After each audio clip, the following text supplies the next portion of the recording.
W Polsce mamy ogromną ilość jezior, kamieniołomów czy wraków na Bałtyku, w jakich możemy zanurkować. Które z nich są najlepszymi miejscami do odwiedzenia pod wodą? O to zapytałem społeczność nurkową. I razem wybraliśmy tam 10 najlepszych miejsc do nurkowania, które przybliży nam Jakub Cieślak. Podcast z podwody. Rozmowy o nurkowaniu, sprzęcie i eventach nurkowych. Kieruj się pod wodę. Cześć Jakub. Dzień dobry. Dzień dobry, witam ponownie. Dzisiaj taki odcinek, który powstał na bazie wyników ankiety, jaką kiedyś zrobiłem w internecie. Zapytałem się środowiska nurkowego, nurków i technicznych, i rekreacyjnych, jakie są według Was najlepsze miejsca do nurkowania w Polsce. Także omówimy wyniki ankiety. To nie są nasze ulubione miejsca, bo być może mamy inne miejsca ulubione do nurkowania. Omówimy to, co według większości nurków wynikających z ankiety tam. Kilka tysięcy osób wypełniło tą ankietę, ja sobie te wyniki obrobiłem, no i posortowałem od najfajniejszego miejsca. No i takim pierwszym, najfajniejszym miejscem do nurkowania w Polsce, myślałem, że będzie jezioro, okazało się, że jest to Bałtyk i wraki Bałtyku. No proszę, widzisz. I ja powiem szczerze, że ja się zgadzam z tą ankietą bardzo dobrze, ponieważ jestem beznadziejnym wrakofilem, po prostu beznadziejnie zakochany we wrakach, a Bałtyk jest jednak jednym z bardziej zawraczonych akwenów tego typu. W związku z tym, że trochę tutaj krajów ma dostęp do tego morza i na przestrzeni dziejów lubili się tłuc między sobą, jeszcze szlaki handlowe tutaj szły, więc trochę tych wraków jest tam na dnie, więc jest co oglądać i są to głębokości też dostępne w miarę, no nie, że tak od razu, ale dość szybko jesteśmy w stanie te uprawnienia uzyskać, więc jak gdyby dostępność tych wraków też jest jakaś całkiem przyzwoita i zaskakująca rzecz pewnie dla wielu ludzi nieoczywista, to, że ten Bałtyk potrafi być bardzo przyzwoitym akwenem, w którym bardzo przyjemne nurkowania zrobimy. Też pewnie dla niektórych to będzie herezja to, co mówię, że jak to Bałtyk fajnym akwenem, przecież tam zimno, prądy i zielono i nic nie widać. No ale potrafi być. Trzeba umieć trafić, trzeba wiedzieć kiedy i jak atakować ten Bałtyk, żeby on był bardzo fajnym, ale tyle wraków, co tam się można ciekawych naoglądać. No i pamiętajmy, że Bałtyk ma tą specyfikę, że tam nie za bardzo jest możliwość życia takich zwierząt jak świdrak okrętowy. W związku z tym drewno, które zostaje w Bałtyku, ono tam jest wręcz konserwowane przez tą wodę. Co prawda to dla życia nie jest jakieś super najlepsze, ale dzięki temu na przykład mój ulubiony wrak bardzo blisko brzegu, Trałowiec przy samym w zasadzie cyplu Helu, 40 metrów i mamy piękny okręt z II wojny światowej, na którym mamy pięknie zachowane drewniane podwójne koło sterowe. Są jeszcze drewniane wykończenia balustrad i że to się fachowo nazywa na statkach, nie jestem niestety okrętoznawcą, więc proszę mi teraz nie bić po głowie, że nazywam to balustradą. Nazwijmy to balustradą po prostu. No taka bariera. Reling może to się nazywa, ale też nie jestem pewien, czy reling nie jest linowy. Nie jestem żeglarzem, ale jestem wrakofilem i uwielbiam takie rzeczy. No i takie rzeczy tylko i właśnie już za chwilę tylko na Bałtyku dostępne. Jedyny kłopot to jest problem z wypłynięciami na Bałtyk, bo trzeba popłynąć zwykle jakąś łódką, a tych niestety ubywa ostatnio. Jest coraz mniej łódek, które pływają z nami nurkami na wraki i to jest problematyczny temat, tak? Ale tak, sam Bałtyk kapitalny. A jakieś takie, nie wiem, torpedownie jeszcze, to można sobie z brzegu chyba dopłynąć. Ojejku, nie pytaj mnie o torpedownię. Z torpedownią się nie dogadałem. Ja jestem w ogóle fanem takiego miejsca, to na szczęście nie brało udziału w plebiscycie, bo nie jest w Polsce. Jest to estoński Rummu, czyli kamieniołom zalany, połączony też z budynkami pod wodą, gdzie są normalnie budynki administracji tego, bo to była karna kolonia, nazwijmy to tak, takie więzienie połączone z obozem pracy. Tam można było można oglądać budynki pod wodą. Ja myślałem, że torpedownia będzie takim polskim Rummu. No i tam chyba ze 3 razy próbowałem. Próbowałem w każdych możliwych warunkach, nauczony tym, że w Polsce najlepszych warunków spodziewasz się, kiedy jest zimno, tak? Kiedy woda jest wtedy najbardziej taka klarowna, nie? To jeszcze najgorszą chyba wizurę trafiłem w życiu, jaką mogłem trafić w ogóle w Polsce, to właśnie w zimę na torpedowni, była dramat. Chyba 3 razy podchodziłem do torpedowni, powiedziałem dziękuję bardzo torpedowni, niestety ja nie mam szczęścia. Widziałem zdjęcia w internetach, niesamowite zdjęcia ktoś wykonał, ale to prawdopodobnie jest kwestia tego, że trzeba mieszkać tam obok, nurkować tam co weekend i na te 10 nurkowań 2 razy się trafia na dobrą wizurę. Więc rozumiem, że miejsce może być fajne, ja do niego szczęścia nie mam. Będę jak z Tomkiem Starchu rozmawiamy na temat wraków, tak samo mówi, że tutaj pogoda. Dokładnie tak. I właśnie brak wypłynięcia, ale jak już się uda, to... No ja za to zazdroszczę okrutnie tym ludziom, którzy tam mieszkają, że oni wypadają na te wraki jak na zakupy do Tesco. Wiesz, no, to jest tak dla mnie niewdzięczna rzecz, że ja mieszkam na tym Mazowszu nieszczęsnym, gdzie jest piach i płasko wszędzie i nie ma żadnych dobrych zbiorników do nurkowania. Poza na przykład tutaj, blisko w Myszczonowie jest taki, ale sztuczny zbiornik. To tak naprawdę oni sobie wypadają na te wraki. A no to tam piątek mamy, nie? No Zbychu, jedziemy tak. na wraki, nie? O, skoczymy, a to coś nowego, co odkryjemy, nie? Pyk. A jest to odkrywać, dokładnie. Na drugim miejscu Honoratka. No i to jest też... To jest bardzo ładna rzecz dla mnie, że ja jak gdyby od początku znam ten akwen, czyli od momentu, kiedy on stał się akwenem dla nurków, czyli otworzyła się tam baza nurkowa i zacząłem to tam jeździć. Wtedy jeszcze oczywiście głównie przyjeżdżaliśmy na miejsce, które było głównie takim klepiskiem, które po deszczu jeszcze zamieniało się w błoto. Pamiętam, że jeden z moich kursantów się zrzymał, że ktoś w ogóle wystawia do niego rękę, tu się uśmiecham do tej osoby, która pewnie wie o kim mówię, że zrzymał się, że wystawiana jest ręka po pieniądz, no ale widać, że te pieniądze nie poszły na marne i jest to obecnie jedna z najlepiej rozwijających się baz nurkowych, pomimo wszystkich swoich ograniczeń, bo pamiętamy, że Honoratka nie jest własnością prywatną, to jest tylko kawałek terenu dzierżawionego i tak naprawdę im tam nie za bardzo wolno postawić coś na dłużej, bo nie wiedzą, czy zaraz im się ten temat nie skończy. Więc pod tym względem fajnie rozwijająca się baza, ciekawe rzeczy nawet dla początkujących nurków do zobaczenia pod wodą, no i niesamowite. Wydawałoby się, że sztuczny akwen to raczej ta widoczność nie będzie nigdy genialna, a tu tak naprawdę obserwujemy tendencję na przestrzeni lat, że się ta widoczność, nie wiem, popraw mnie, ale moje wrażenie jest takie, że ona się poprawia tak dość systematycznie, tak jest, w lato to możemy jeździć, jest fajna wizurka, więc no coś jest na rzeczy. I w ogóle Honoratka jest zróżnicowana, bo ja zawsze Honoratkę kojarzyłem z tymi wrakami, z helikopterem i tak dalej, aż któregoś dnia znajomy zabrał mnie w lewo na las. I tam albo w prawo na ściankę węglową. Tak. Byłeś daleko? No właśnie na ściance nie byłem na razie w lesie i las, powiem ci, mi się na takich 3 metrach, pełnym słońcu, no baja. Prawda? Ja uwielbiam takie klimaty. Właśnie wiesz, w Polsce w takim typowym inlandzie, czyli jakimś nurkowaniu śródlądowym, fajniejsze są raczej nie za głębokie nurkowania. Na jeziorach, tam gdzie światło dociera, jest przybrzeżna strefa roślinności, czyli litoral. To są najfajniejsze nurkowanie. Po co iść gdzieś głębiej dla cyfry na 10-15 metrów, gdzie jest zimna woda, jest obraz tak zwany księżycowy, czyli muł i tylko kratery po kamieniach spadające z góry, nie? I tyle oglądasz, gdzie właśnie ciekawsze nurkowania. Płytkiej wodzie, rośliny są, rybki są, szczupaki się kręcą, coś się dzieje, jest fajnie, jest słoneczko, jest ciepła często woda w sezonie letnim, więc piankowiec spokojnie się świetnie bawi. Tak naprawdę super sprawa. Ja jeszcze tylko jedna rzecz, jeżeli mógłbym cokolwiek zarzucić Honoratce, to jedyna rzecz, na którą mogę narzekać, to jest mała pojemność bazy.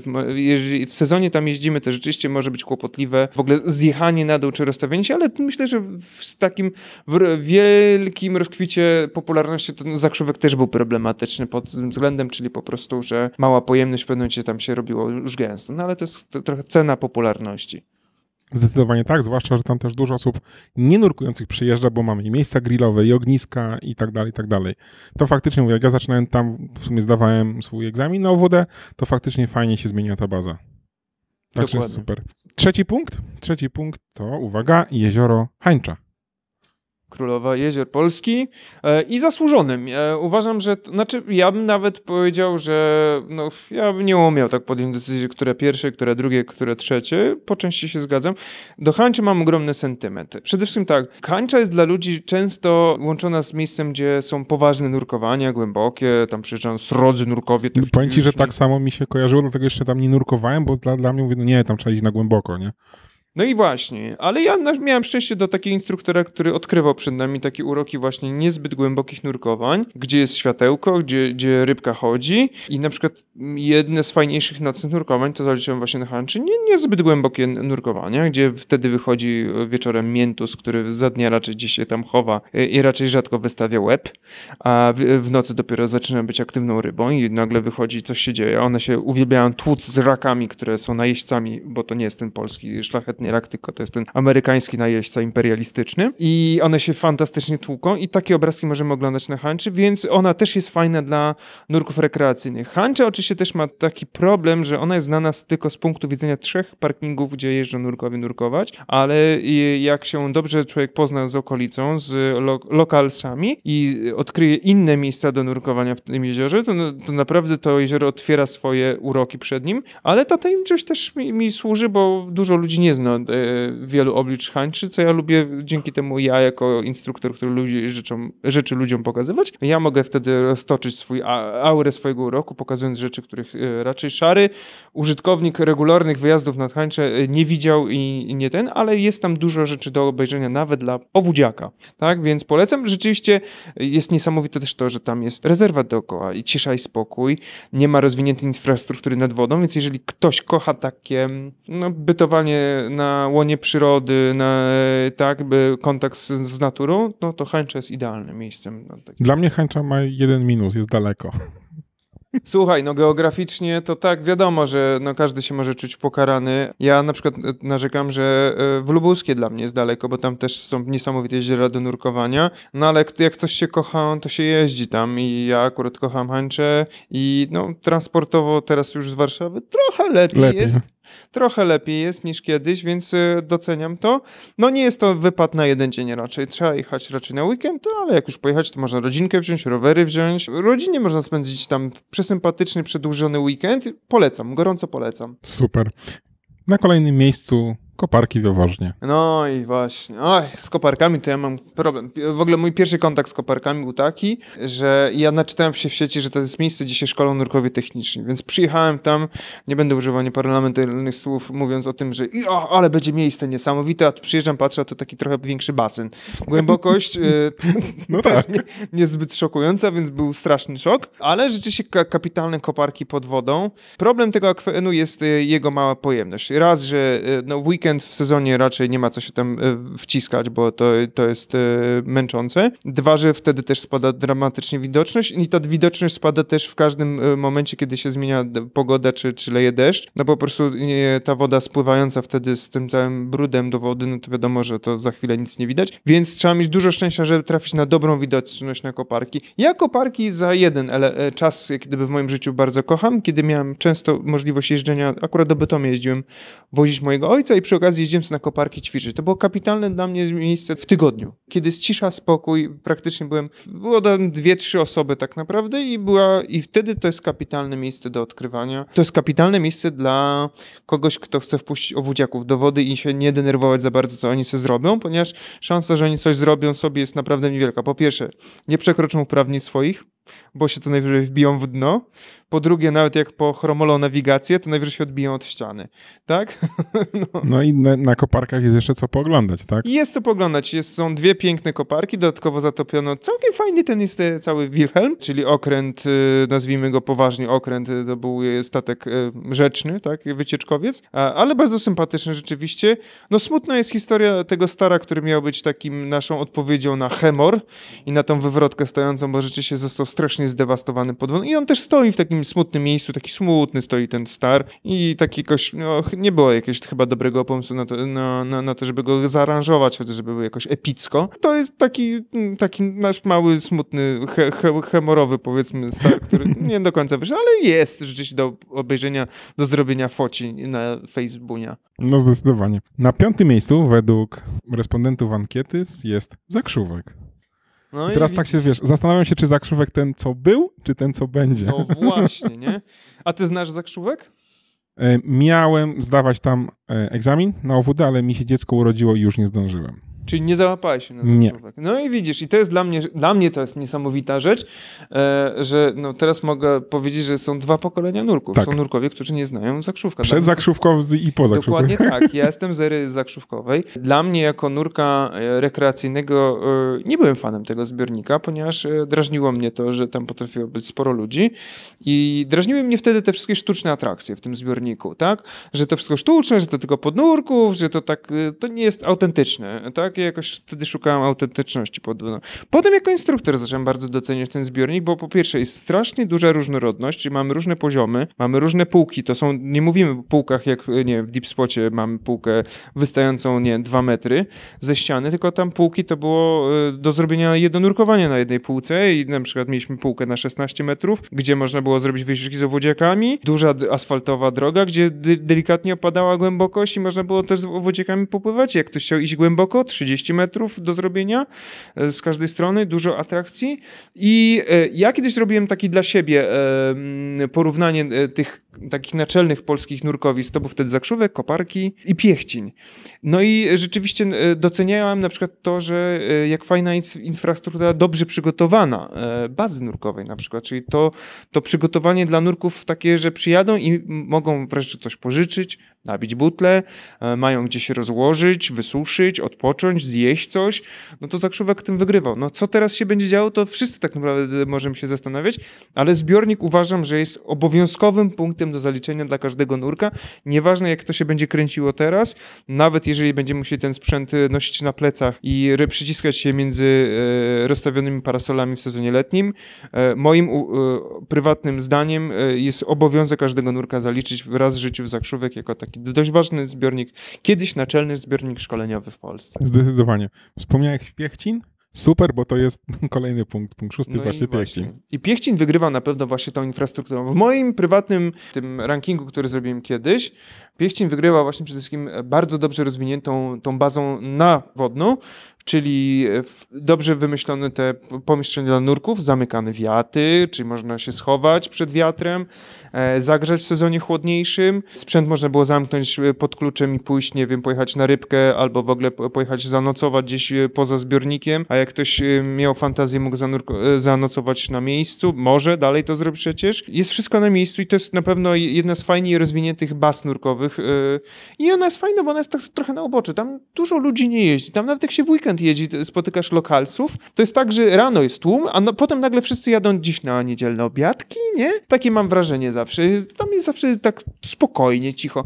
No jedyny mankament, dla mnie przynajmniej, to jest, że ja pamiętam, że na Piechcinie kiedyś wizura była taka, najlepsza wizura, jaką w życiu widziałem w Polsce. To było jak w Adriatyku 20 metrów w każdą stronę. Nie wiem, jak dobrze znasz ten zbiornik, jest tam ten wykonany z siatkobetonu żaglowiec, jacht pełnomorski, Magda M na 16 metrach, czy tam 12 to jest bodajże. I on jeszcze jest w jakimś oddaleniu od brzegu. To kiedyś była taka wizura, że wchodziłeś pod lustro wody przy bazie i widziałeś tą Magdę M po prostu, wiesz, idealnie, nie? Nie trzeba nurkować. No nie, no ale chciałeś nurkować. Ja byłem wtedy piankowcem, był listopad, było turbo zimno, ale ja po prostu chciałem zrobić 2 nurkowania i byłem zachwycony, pomimo tego, że oczywiście już wchodząc na to drugie nurkowanie szczękałem zębami, ale była taka wizura, że no głowa odpadała od ciała. No i to było niesamowite. No i teraz niestety już takich wizur tam niestety nie ma. Mogę teraz psioczyć jak stary dziad, ale dalej jest fajnie, tak? I też uważam, że jest to miejsce ważne, żeby zaliczyć w swoim nurkowym życiu na takim naszym polskim bucket list bym go umieścił. Na kolejnym punkcie Deep Spot, 7 miejsce według ankietowanych. No i czemu tak nisko, nie? Deep Spot przede wszystkim wygrywa logistyką, o czym wcześniej sobie pogadaliśmy poza kamerą, czyli tym, że tak naprawdę logistyka planowania nurkowania w Deep Spocie to jest nie zapomnieć majtek tak naprawdę i to jest wszystko. Tak, nie? tak. I to jest super. No można, że tak powiem, jak ktoś tu często bywa, zacząć się denerwować, że już jesteśmy na etapie liczenia kafelków, ale to wymusza pewne sytuacje, że to jest zbiornik, w którym człowiek ma ochotę ćwiczyć, więc każda wizyta w Deep Spocie dla mnie, a potrafię tu bywać jeszcze nie tylko i wyłącznie zawodowo, to jest właśnie okazja do jakichś ćwiczeń, praktyki. Ostatnio na przykład zająłem się bardzo fotografią podwodną, więc każdą okazję do nurkowania w Deep Spocie traktuję jako świetny warsztat do fotografii. To bym pod tym względem doceniał to miejsce, no i zawsze w dobre warunki to się docenia. Tak. No, w końcu jest to symulator nurkowy, tak? Więc do ćwiczeń wręcz idealne. Na kolejnych miejscach, 8. i 9. miejsce według ankietowanych najpierw kopalnia Maria Concordia, a później kopalnia uranu Gowary. I to jest ciekawe, że zobacz, ilu respondentów wymieniło te miejsca, czyli one mają znaczenie dla nurków w Polsce, czyli ta grupa społeczna, która przede wszystkim jest zainteresowana między innymi tym kanałem, tak licznie odpowiedziała i zaznaczyła te punkty jako dość istotne, bo są to, bym powiedział, dość specyficzne miejsca. To nie są miejsca dostępne dla byle przeciętnego obudziaka, a raczej tam nie pojedziemy, jak zrobimy kurs Advanceda, to nie będzie tak, że... Pojedziemy i popatrzymy. No chyba tak, z brzegu raczej z dziury, z góry, bo są to kopalnie tylko dla ciężkich hardkorowców, którzy raczej to są nurkowania już bardzo, bardzo poważne. Tam raczej już rekreacyjnego nurkowania nie zrobimy. Ja osobiście nie będę się wypowiadał o tych miejscach, bo moje doświadczenie raczej ogranicza się do budapesztańskiej Kobani, co bym bardziej porównał do jakichś takich meksykańskich cenot, gdzie jest totalny, bym powiedział, luz i no nie ma tego stresu związanego z nurkowaniem tym, ale to znaczy, że ta polska społeczność nurków, którzy nurkują w takich miejscach, docenia te miejsca, a nie wymieniają na przykład, znaczy w ogóle nie pomijają tych miejsc, bo jeżdżą gdzieś tylko i wyłącznie za granicę. To fajnie, że takie miejsca mamy w Polsce. Powiem ci szczerze, że jak patrzę na wyniki tej ankiety, to też byłem zdziwiony, że pojawiły się kopalnie, tak? No to widzisz, to znaczy, że one mają znaczenie. Jestem ciekaw, jak bardzo dużo z zagranicy ludzi tam przyjeżdża nurkować. Podejrzewam, że trochę też ich jeździ, bo tych miejsc, na przykład gdzie się szkolą tacy nurkowie, nie ma za dużo na świecie, więc ciekawe, czy tam też przyjeżdża trochę zagranicznego klienta, który właśnie docenia te miejsca i jakimś międzynarodowym plebiscycie, czy też by się na przykład nie pojawiły te miejsca. Wydaje mi się, że się pojawią, bo chyba spotkałem kiedyś Czechów nawet w Marii Concordii. Ale zrobię o tym odcinek z Pawłem i mi opowie, jak to jest w ogóle, skąd wpadł na pomysł skupienia sobie kopalni. Nie? No i na ostatnim miejscu, według ankiety, bo zrobiliśmy top 10, jest Jezioro Tarnobrzeskie. No i zobacz, to jest totalnie sztuczny zbiornik. Masz tutaj na tej liście trochę takich sztucznych zbiorników i to jest chyba dość ważne, żeby pamiętać, że właśnie w Polsce wytłumaczenie ludziom, dlaczego w Polsce w ogóle jest uprawiany ten sport, nurkowanie, jak oni patrzą z punktu widzenia człowieka, który w lato jedzie nad polskie jezioro, najczęściej przykładowo rzućmy Mazury, no to jaką mamy widoczność w tym jeziorze typowym polskim w lato? Mamy zakwit fitoplanktony, glony i tym podobne i mamy na powierzchni zupę grochową, a nie wodę przejrzystą, nie? Dlatego dość ważnym w Polsce takim środowiskiem dla nas nurków to nie są naturalne zbiorniki, tylko to są sztuczne zbiorniki po jakieś tam wyrobiska kopalniane, tak, czy górnicze i tak, one potem zostały zalane i powstaje miejsce do nurkowania i świetnym przykładem jest tego Tarnobrzeg. Moim zdaniem naprawdę wielki szacunek dla pomysłodawcy bazy nurkowej nad Jeziorem Tarnobrzeskich. Jedna z fajnie przemyślanych baz. Ona niestety nie jest duża, ale to też może taki był pomysł, że nigdy tam nie było ambicji, żeby tam się naprawdę dzikie tłumy porównywalne z tymi na Zakrzówku pojawiały, ale te grupki, które się tam pojawią, myślę, że docenią to miejsce. Sposób na przykład przechowywania sprzętu, jeżeli na przykład planujemy weekend, zostawiamy sprzęt w sobotę w zamkniętych w ogóle boksach, gdzie ten sprzęt może być suszony, nie boimy się ten sprzęt, super sprawa. No i fajny zbiornik pod wodą. Ja szczerze mówiąc dość późno odkryłem Tarnobrzeskie jezioro i trochę żałowałem, że tak późno znalazłem to jezioro.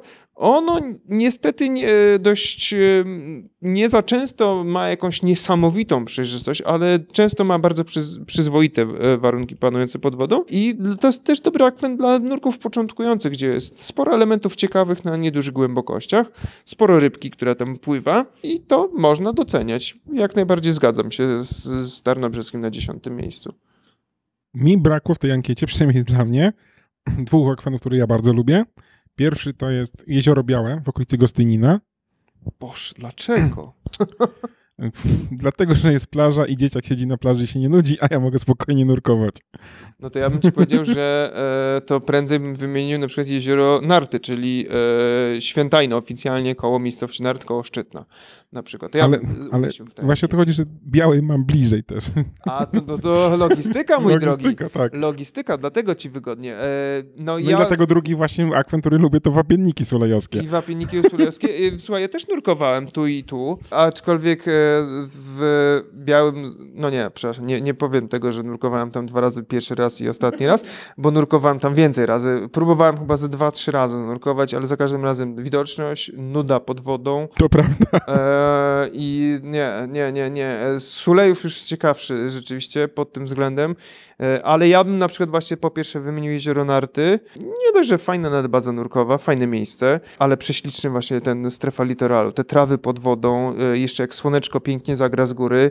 To są fantastyczne momenty w życiu nurka, który nurkuje na 5 metrach. Możesz mieć cienką piankę wtedy na sobie, czuć się jak w Egipcie. Jest cudownie, fantastycznie. W sumie to samo mogę powiedzieć o Bałtyku w jednym miejscu. Też trafiliśmy na takie warunki, że można byłoby... Czuliśmy się jak w Egipcie, bo było ciepło, bo byliśmy na płytkim wraku na 100 metrach. Fajna przejrzystość wody, tłumy ryb. To było takie wrażenie porównywalne do Egiptu. I takie same klimaty między mam na jeziorze Narty. I ja bym jeszcze wspomniał o jeziorach właśnie w województwie lubuskim, które z racji trochę dla nas, że są daleko, to są mało dostępne, ale tam praktycznie co drugie jezioro jest fajna widoczność, bardzo bogate życie podwodne i ciekawe, takie niezbyt oczywiste potrafią być te jeziora, nie wiem, koło Łagowa jezioro Trześniowskie, prześliczne jezioro, gdzie jest baza Extreme Dive, to jest jezioro głębokie, jak dobrze pamiętam, nie pamiętam, śmieszne nazwy, tam jest jezioro długie, głębokie i śmieszne mają nazwy tych jezior, są prześliczne i rzeczywiście polecam takie miejsca właśnie nie dla głębokości, idźcie tam na 5 metrów,